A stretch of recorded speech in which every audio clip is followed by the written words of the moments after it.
Aujourd'hui à l'émission, Wild West. John, il en a fait des tournées de festivals, tout ça. Depuis que je suis tout petit, je veux faire des festivals. Ça allait être mon premier été de près 30 festivals.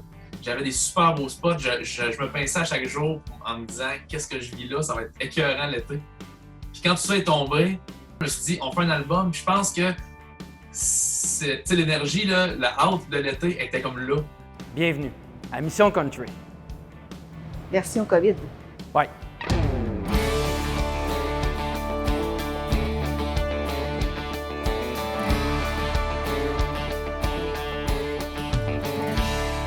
Aujourd'hui, on rencontre Wild West, un nouveau duo formé de Phil J. Smith et John Anthony. Et qu'est-ce que ça fait deux musiciens quand ils n'ont rien à faire? Ça fait de la musique. Et oui, puis ils ont préparé un EP. On va en parler avec ma partie à moi, mais juste avant, tu les as rencontrés pour parler un peu de leur background. Oui, on va apprendre à les connaître un peu plus, mais aussi parler de la dernière année qui, pour eux, n'a quand même pas été si tranquille. On va laisser écouter ça. Parce que le soleil se lève, parce que le soleil se couche, parce que la job achève, qu'on va bien voir le bout, parce que la paye est rentrée, puis que les petits sont couchés, parce que la barmaid est cute, puis le DJ joue ta tour. Je suis accompagnée de John Anthony et de Phil J. Smith. Salut les boys, comment ça va? Salut, ça va bien toi? Ça va bien. Hey, merci d'être avec nous pour Mission Country, disons, revisiter version COVID. Alors moi, pour commencer, c'est sûr que je veux qu'on parle un petit peu de vous, question d'apprendre à vous connaître. Et je commence avec toi, Phil. Question de mettre les gens à la maison en contexte. Est-ce que c'est vrai de dire que tu as toujours été un fan de country? Oui, en fait, là, j'ai grandi à Gatineau. Puis à Gatineau, il y a le Festival de Montréal de Gatineau, qui est le rendez-vous annuel à la fête du travail. Et depuis que j'ai 2 ans que mes parents venaient là, il y avait toujours le groupe Chat qui dort, qui est un duo qui vient de la région de l'Outaouais, dont André Varin, c'est le chanteur, qui est un chanteur country. Et ce groupe-là, ça a été dans mes premiers albums que j'ai achetés à 5 ans au Festival des Montgolfières. Mes parents me disaient « Tu veux-tu l'album? » Ouais, on l'avait acheté. Et j'ai grandi en écoutant ça. Et on dirait que ça a toujours été... c'est drôle à dire, mais tu sais, quand j'étais jeune, mettons, que j'étais au primaire, qu'est-ce que tu aimes comme musique? Ben, j'étais pas mal le seul à dire Chat qui dort. T'sais. On dirait que ça veut pas, ça te fait comme un métier spécial. Tu tiens quelque chose qui te distingue des autres. Tu te fais battre, là, mais... Le monde savait pas c'était quoi. Okay. Même que ça m'est déjà enlevé que j'ai dit Chat qui dort, puis il y a une fille qui a dit Shakira. Non, Chat qui dort. Ils font pas les mêmes danses. Fait que ça a comme évolué, puis des fois, comme...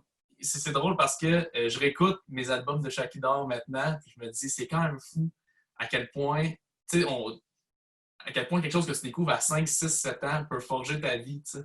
Au final, fait quoi, c'est ça. J'ai grandi après ça, j'ai commencé à écouter du Tim McGraw, puis ça, c'est vraiment ce qui m'a ouvert au niveau du country américain.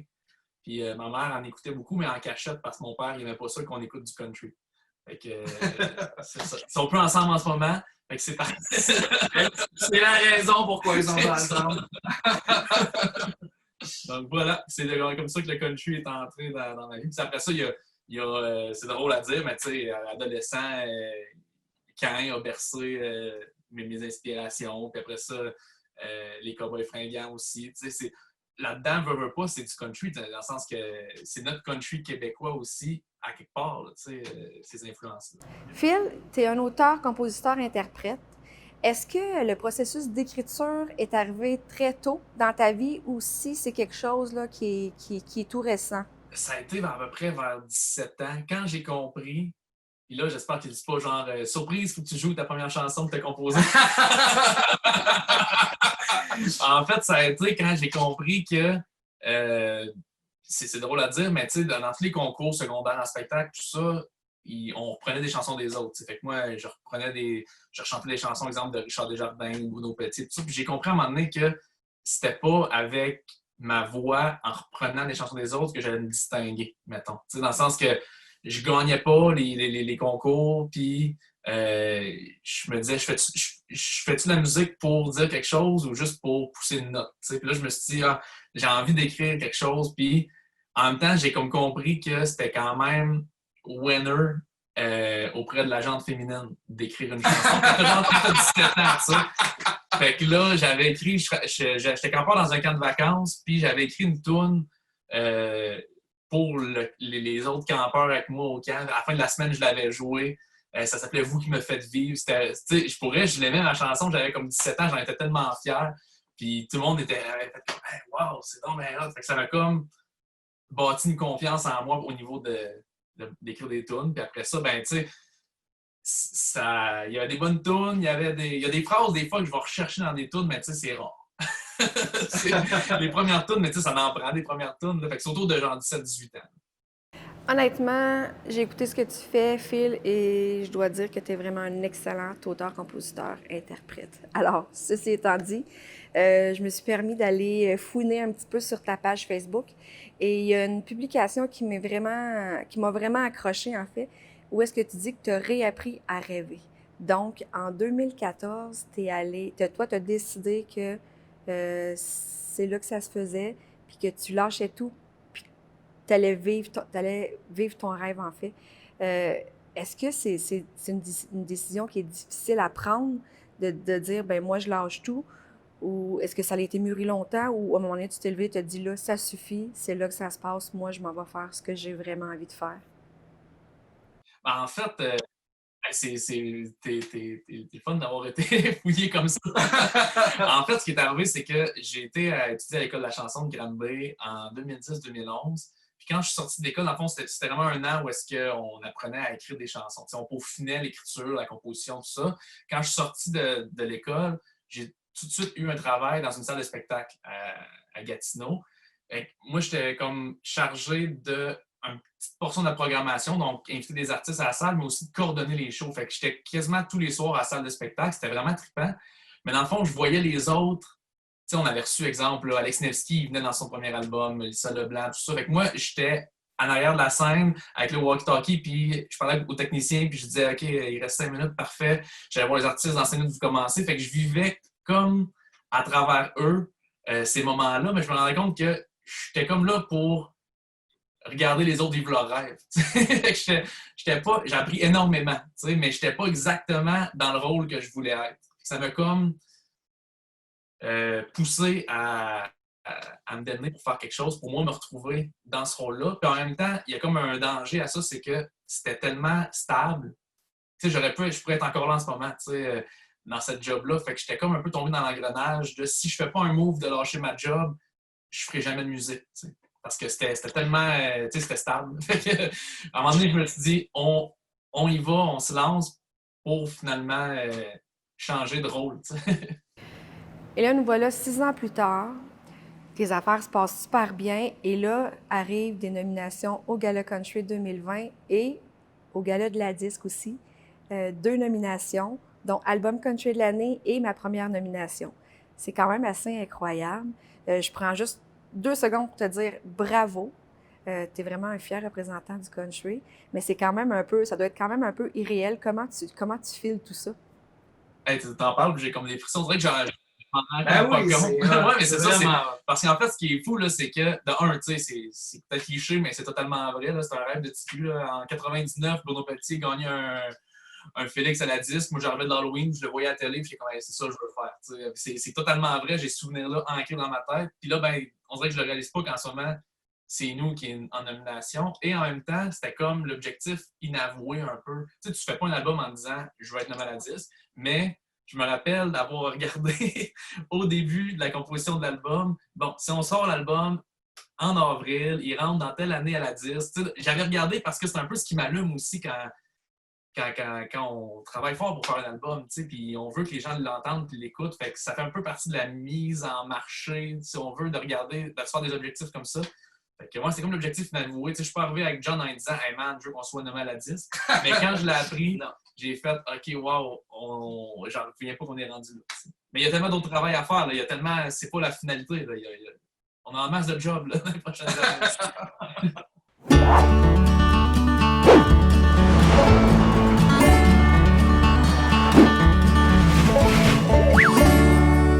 Bon, les boys, on est rendu au segment Chante la toune.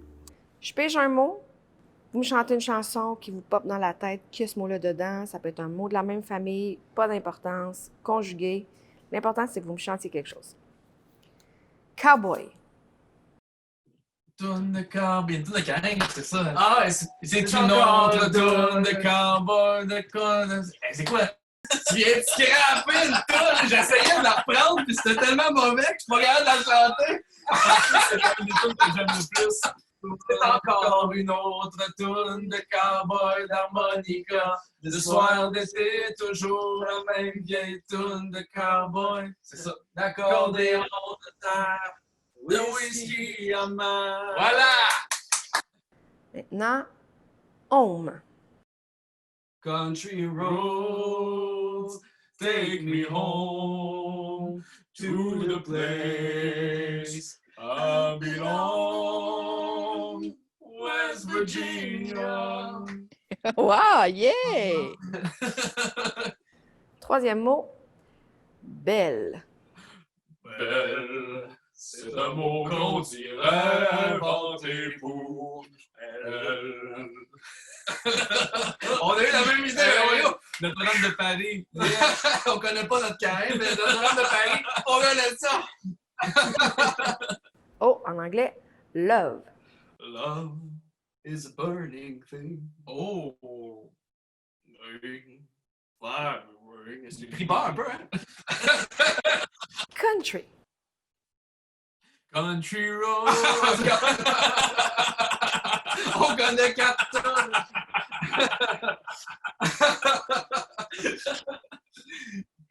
Là, les boys, dernier mot, pensez-y comme il faut, c'est pas facile. Ok, je suis stressé. Boire. 1000 raisons de boire, oh y'a mes trous de mémoire. Sa vie est trop courte, une dernière pour la route.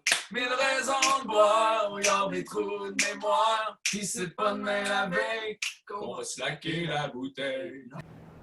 Maintenant, je vais passer à John Anthony et je vais en profiter pour faire du pouce un petit peu sur le gala de la 10, puisque toi aussi, c'est une belle année pour toi.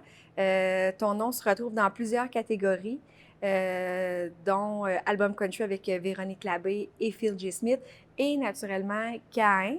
On va rejaser un petit peu de Caïn tout à l'heure, à savoir de quelle façon tu t'es greffé avec eux. Mais j'imagine que pour toi, c'est vraiment un peu surréel de te retrouver là et que ça doit quand même faire un velours parce que c'est comme une belle tape dans le dos qu'on dit ben bravo puis on reconnaît ton travail. Comment tu as réagi à ta nomination?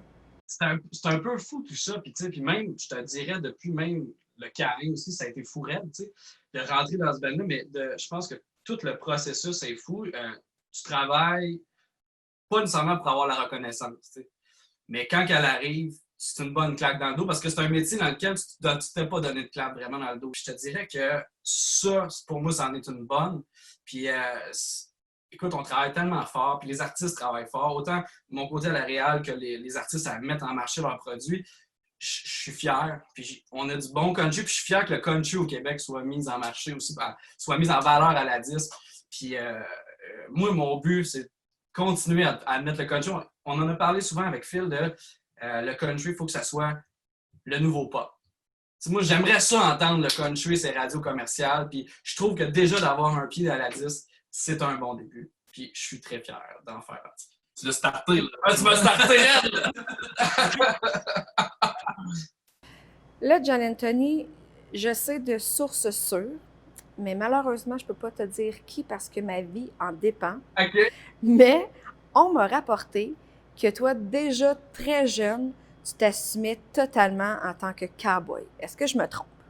Tu te trompes pas, puis écoute, c'est vraiment drôle. Moi, je passais mes étés, il y avait au 40, le pop 40, tu peux regarder CMT Music.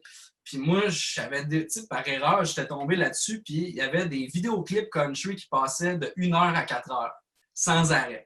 Puis moi, je me tapais ça jour après jour. J'allais pas jouer dehors, j'allais pas dans la piscine avec mes chums, j'allais écouter CMT. Fait que je te dirais que le country, ça a plus que bercé mon adolescence. Je l'ai perdu un peu en entrant à l'école. J'ai étudié plus en jazz, puis on dirait que je l'avais oublié, puis c'est revenu par après. Mais oui, puis mon père jouait de l'accordéon aussi. Il jouait un reel. Il jouait le reel de Saint-Anne. D'ailleurs, comme je te dis, c'est ça. Fait que le country, oui, ça a commencé jeune. Bon, ben mes sources étaient bonnes. J'aimerais ça savoir c'est qui. Ah, par là. Ouais, c'est. En 2017 est arrivée une belle opportunité pour toi, donc tu t'es joint au groupe Caïn. Est-ce que tu crois que c'est tes influences country qui les ont amenés à vouloir travailler avec toi? Ouais, c'est une très bonne question, mais en fait, tu sais, anecdote, la première tune que j'ai appris à la guitare et chanter, ça, c'est Parle-moi de toi, de Caïn. Puis ça, je l'ai dit souvent entre eux. Puis moi, c'était une fierté de chanter ça. Ça ne veut pas dire que je la chantais bien, par exemple, là, ni que je la jouais bien. Mais fait que oui, ça a bercé autant mon style de jeu de guitare que probablement mon écriture ou que mes influences pour réaliser. Fait que oui, je te dirais que Caïn, vu que ça passe sa partie jeune, je te dirais que sûrement que ça a fait en sorte qu'à un moment donné, nos routes se croisent dans l'infini cosmos, mettons. Heureusement pour toi, mais pour eux aussi. Parce qu'honnêtement, l'album est excellent, soit dit en passant, et c'est vrai qu'on y entend vraiment les influences country. Et là, je dois vraiment t'avouer que cet album-là, il roule dans mon char pour vrai. Il me suit partout. Merci. Hey, merci beaucoup, les gars. Très heureuse d'avoir jasé avec vous. Maintenant, on vous connaît un petit peu mieux et dans quelques instants, vous allez pouvoir jaser un petit peu avec mon collègue Steve. Vous allez pouvoir jaser de votre nouveau projet de EP. Donc, ciao, merci. Merci à toi, c'est à toi. Quand on roulait jusqu'au bout des trains qui venaient nulle part, c'est toi, moi et nous et la loi des plus forts.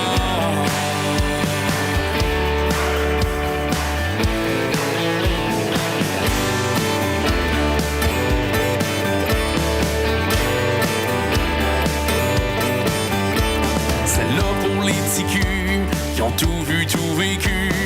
88 000 à l'heure, l'avenir se passe à cette heure. Puis on devient des... Salut les boys! Là, on va parler de Wild West. Yes! Il paraît que c'est un duo qu'on pourrait nommer de duo COVID. Hey, c'est un beau nom. C'est vrai, hein? Ça, on hésitait entre Wild West ou Duo COVID. Ouais. Comment ça s'est passé? Hey, écoute, ça fait longtemps qu'en fait, là, John et moi, on se connaît depuis 5-6 ans. Ouais. Il a réalisé mon album On fait du country. Et c'est drôle, tantôt, Julie parlait de l'album de Caïn. Mais j'ai entendu la chanson Cœur d'homme sur cet album-là. Et il y a un couplet qui est chanté par John. Ça venait tellement me chercher. Puis sur mon album, John faisait beaucoup de back vocal.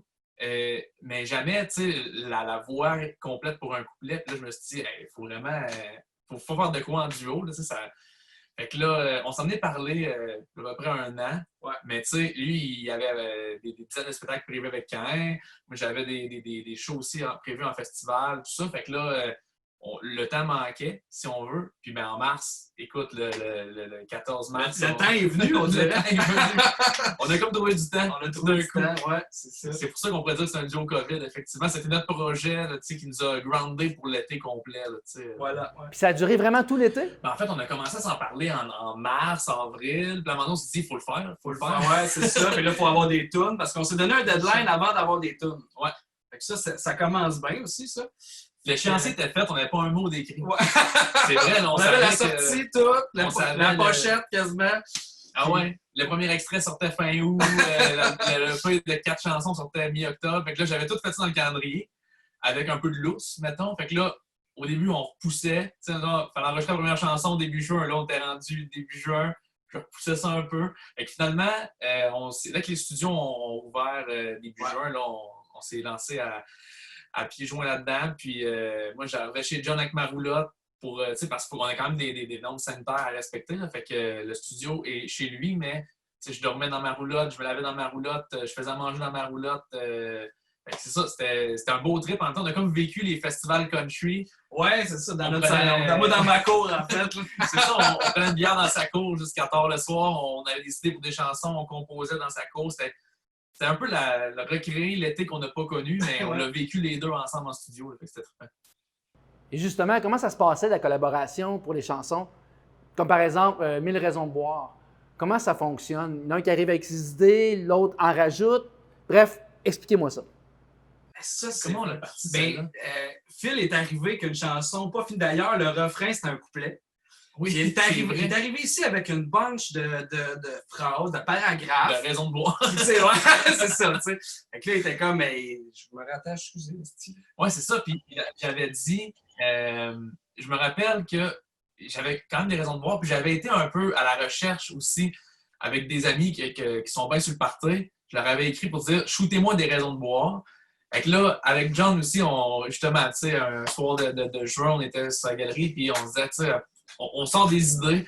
On a accumulé beaucoup d'idées. Puis là, j'avais le refrain que je pensais que c'était un couplet. Je trouvais, tu sais, je me disais, c'est-tu trop intense? Ouais, c'est ça, tu sais. Mais finalement, John, c'est ça qui est le fun d'écrire à deux. C'est que, tu sais, mettons, là, moi, je pense que c'est un couplet. Mais si j'étais seul chez nous, ça serait un couplet dans ma tête. Mais là, de partager avec John fait, hey, mais c'est un refrain, ça. Tu sais, c'est ça qui ressort du texte. C'était super technique, là, ce que je dis là, mais au final, d'être deux ensemble pour le faire, Ouais, ça c'est ça. rajoute tellement. Puis, tout a été composé à deux aussi, tu sais, deux voix. C'est ça qui est le but, c'est qu'on chante toutes les deux. C'est que la voix lead, elle se mêle à une autre pour faire un lead. Fait que là, ça, c'était notre point de focal pour différencier aussi, parce que Phil, il y a un projet aussi. Puis vu que c'est moi qui le réalisais, on voulait faire une grosse différence. Fait que tout a été fait en fonction de deux voix, puis Totalement. puis un live band. Fait que, tu sais, mon range dans Wild West est un petit peu plus bas que mon range quand je chante des tunes sur mes albums. Puis John, lui, ben, il vient comme compléter, fait on se complète en harmonie, tu sais. C'était vraiment trippant. On dirait que j'ai redécouvert un aspect de la musique country avec ce projet-là. Justement, est-ce que c'était difficile de faire la différence entre un album solo et un album duo? Parce que là, vous étiez ex-aequo et décision se faisait à deux. Mais ça se fait vraiment bien parce que le but, c'est de se trouver un son aussi. On voulait avoir un son Wild West. Fait qu'on puis on a beaucoup d'influences similaires, lui puis moi.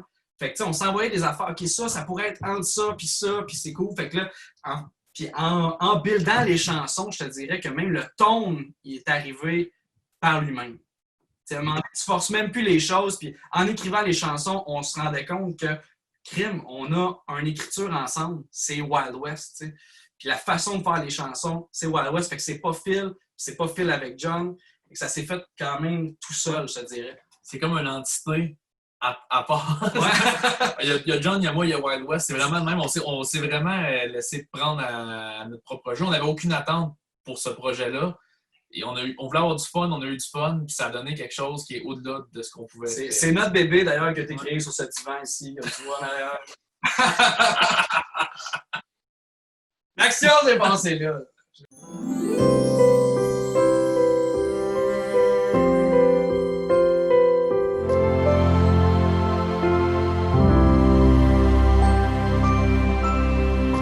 Et là, je suis un peu ébranlé parce que, écoute, c'est la première fois que je suis en infériorité numérique dans un blind date, hein, on va se le dire. Écoutez, les boys, je me suis servi des sites à potins. Hein. J'ai été chercher les meilleures questions pour un blind date pour me coacher parce que, habituellement, là, je ne suis pas très, très bon en blind date. Non. Regarde, première question, OK? Quelle est la chose la plus folle que vous ayez faite pour une fille? Oh mon Dieu. Il écrit une toune, c'est fou ça? Ouais, mais c'est hot. C'est romantique. Ouais, c'est romantique, mais je l'ai pas fini, par exemple. C'est pour ma blonde. J'ai écrit une toune, mais j'ai pas fini la toune. Mais tu sais que t'as du temps encore. Ouais, c'est ça. Comme 17-18 ans, c'était de faire aller-retour Gatineau-Desjely dans le Témiscouata en 2 jours pour aller voir une fille que j'avais rencontrée dans un festival de musique. J'avais dit à mes parents que je m'en allais à Montréal chercher un instrument de musique. J'ai fait 2000 km. Mais t'as même pas pointé à la job. La job m'avait appelé ça à la route. Elle se tenait pour C'est fou. C'est fou. De quoi pourriez-vous parler toute la journée? Non, mais de gear de studio. Moi, je suis un freak, je suis un geek. Écoute, j'aime ça. Puis sinon, c'est peut-être un peu geek aussi, mais j'aime les super-héros. Fait que j'ai un livre, je me suis acheté un gros livre de super-héros de Marvel avec toutes leurs descriptions, leur grandeur, puis je parle de ça avec ma grande-fille, puis on tripe. Pourquoi j'ai dit ça? Non, mais il m'en apprend beaucoup, hein? Moi, il y a 2 semaines, je savais pas c'était qui Robin dans Batman et Robin. Ben oui. Il m'a tout expliqué ça. Je me demandais si c'était une fille, Robin. J'étais là, ben, sors du char, je veux plus jamais te parler. Quelle est la chose la plus gênante qui vous soit arrivée? Ça se raconte tellement pas. Hein, Tu sais, tantôt, je disais, j'ai fait de la route pour aller voir une fille à Desjolies. Ben, j'avais rencontré dans un concours de musique à Desjolies. Puis ce concours-là, c'est l'affaire la plus gênante qui m'est arrivée dans la vie. J'étais embarqué sur la scène, c'est dans un aréna, il y avait 1000 personnes. Puis il y avait un house band. Et, mettons, ma chanson, en plus, je jouais la chanson de La Clabonté. C'était un sol, le premier accord. Mais le house band, il commençait avec un ré parce qu'il y avait comme des accordés sur la guitare pour une autre chanson. Puis il commençait avec le ré. Mais moi, je suis tout seul devant 1000 personnes. Puis ma chanson, elle part pas sur le bon accord. Cette fois-là, dans ma vie, je me rappelle que je fais la première phrase, j'ai arrêté. J'ai regardé les gars. Là, ils savaient quelque chose qui marchait pas. Fait qu'ils ont recommencé. On a recommencé la chanson 3 fois. Je suis sorti de scène, j'ai fait comme si c'était moi l'animateur, j'étais vraiment plus là dans ma tête, il y avait 1000 personnes. Je suis remonté sur la scène, j'ai dit « Veuillez accueillir Phil G. Smith ». Puis là, je suis retourné en arrière, j'ai pris mon micro, puis je suis remonté sur la scène. Ils ont fait un rire encore. J'ai fait ma toune complètement faux, de A à Z devant 1000 personnes. Puis la fille qui je tripais était juste à côté dans les loges. C'est pour ça que je suis retourné la semaine d'après à Desjolies. Ah ouais, non, mais moi, j'avais une pas pire aussi. Une pas pire. Avant, quand je suis rentré dans le carême, j'avais pas nécessairement les moyens de m'acheter tout l'équipement qu'il fallait pour être sur le gros show puis tout. Fait que, je m'étais endetté, mais je m'étais pas acheté de 100 fils. Fait que j'avais un long fil, moi, puis tu sais, je sais pas si vous avez déjà vu Carré en show, mais Maheu, il se promène, puis écoute, ça saute sur le stage, puis Et quand t'as un fil, c'est pas nécessairement propice à ça, tu sais. Fait que là, moi, je suis dedans, j'arrive pour faire mon solo, Maheu, puis on échange de place, moi, puis Maheu, il pile sur mon fil, puis il arrache mon câble. Fait que là, j'arrive pour faire mon solo, j'ai plus de son, tu sais. Puis tout le long, j'ai faké de faire mon solo, même si j'avais plus de son, j'étais dedans. Puis là, à la fin, je suis juste allé me reploguer. J'ai continué à tourner. J'ai fait un solo complet sans son. Écoutez, les gars, c'est ce qui termine notre blind date. Je pense qu'au final, j'ai plus d'affinité avec toi, John. Parce que moi aussi, je tripe ces super-héros. Oui, je sais, c'est ça! Fait que je serai ton Robin et tu seras mon Batman. Excellent! Non, c'est excellent. Écoutez, je fais partie des chanceux à avoir écouté les 4 chansons de l'album. Puis on va se dire là, que c'est un album de party. Est-ce que c'était vraiment cette voix-là que vous vouliez avoir, la voix de party, ou c'est venu naturellement? Je pense, là, écoute, on se resitue en mars, avril, où est-ce que ça fait... Tu sais, John, il en a fait des tournées de festivals, tout ça. C'est un incontournable au Québec dans les scènes de festivals, John Anthony. Moi, ça allait être mon premier été. Tu sais, depuis que je suis tout petit, je veux faire des festivals. Ça allait être mon premier été de près 30 festivals. J'avais des super beaux spots. Je me pinçais à chaque jour en me disant qu'est-ce que je vis là, ça va être écœurant l'été. Puis quand tout ça est tombé, il y a eu un petit, peut-être une couple d'heures où est-ce que, tu sais, une petite déprime d'une couple d'heures, mais après ça, je me suis dit, on fait un album. Puis je pense que l'énergie, là, la hâte de l'été était comme là. Fait que ça s'est tellement juste transféré dans l'album, dans les chansons. Mais je pense que c'est ça qu'on retrouve, en fait, 2 gars qui allaient vivre un été de fou, un été de rêve en festival. C'est un peu ça qu'on retrouve dans les chansons au final. Quand j'écoute ça, moi, ça me rapporte à l'été, tu sais. C'est fait, c'est des chansons faites pour jouer en festival. On veut les faire en festival, on a hâte d'être drivés, tu sais. C'est ça. Mais là, vous avez dit dans plusieurs entrevues que c'était pas un album pour faire sur scène. Mais là, on jase. Si jamais ça devient là, un succès mondial, hein, que le monde monte ses toits et écrit « Ouais, ouais! » Mais qu'est-ce que vous allez faire? On n'aura pas le choix! On demande que ça. Non, mais pour vrai, c'est plus... on n'avait pas d'attente, comme je disais, puis on s'est vraiment fait prendre. On a trippé à le faire. Là, les échos qu'on a jusqu'à maintenant, elle n'a pas même pas sorti. Ouais, on est comme pris de... C'est ça, c'est exactement. On est pris au dépourvu, nous autres aussi, dans le fond. Nous autres, c'est notre projet. Puis finalement, crime, le monde vient nous voir, c'est bon, on aime ça, c'est cool, on reçoit des messages. Tabarouette, OK. Fait que, tu sais, peut-être que ça serait peut-être envisageable. Ce serait hâte d'avoir une petite tournée Wild West, par exemple. C'est... Mais, hein. Tu sais, je pense qu'aussi, ce qu'il faut dire, c'est que au départ, on aurait pu juste sortir 4 chansons sans nécessairement avoir un autre duo, sans avoir une pochette comme celle qu'on a pour l'album. Mais au final, il y a l'agence Range qui est embarqué avec nous là-dedans pour la coordination du projet. Puis c'est comme le 3e membre. Ouais, ils sont le 3e membre du duo, parce que c'est eux qui ont vraiment... Ils ont embarqué avec nous autres même sans avoir entendu les chansons, que des petites maquettes ici et là. Puis le projet s'est vraiment forgé avec cette collaboration-là, là, de créer un visuel, puis de trouver un nom et tout ça. Fait que je pense que justement, le fait qu'il soit là, ça nous pousse à faire ce projet à long terme aussi, je pense. Tout à fait, exactement. Puis, tu sais, même à faire d'autres collaborations, peut-être. Là, je veux pas m'avancer trop dans ces affaires-là parce qu'on a plein d'idées. Peut-être que Wild West, ça pourrait... Finalement, là, on a plein d'idées pour jusqu'à 2029. Oui, c'est ça. Pas besoin d'autres pandémies, par exemple. J'aime assez ça quand il se parque dans ma cour.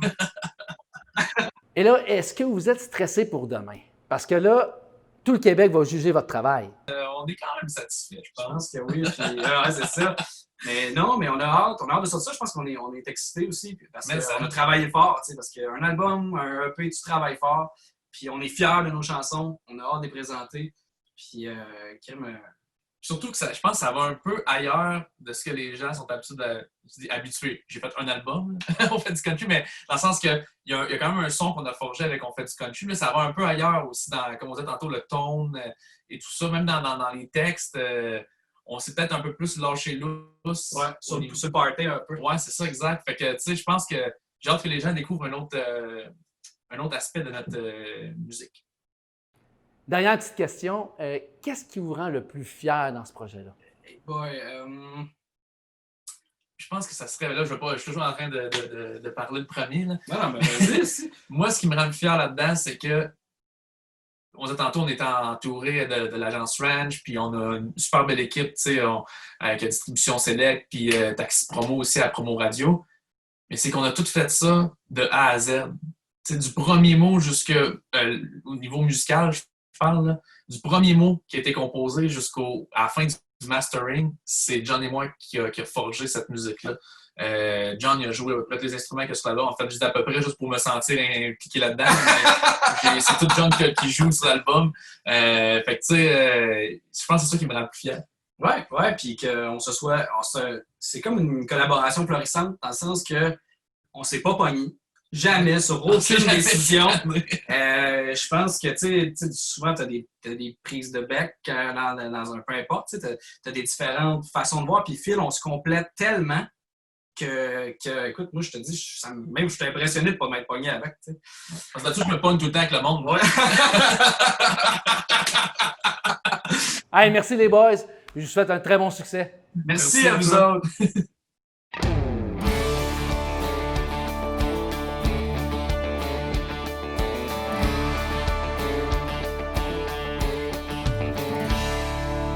Alors, c'est ce qui m'a fait pour notre émission cette semaine. Merci à notre invité.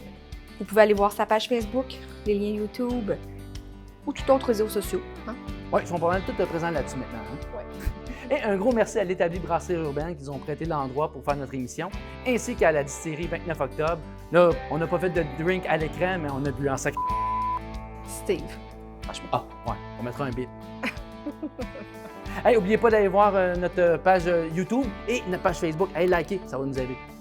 Bye!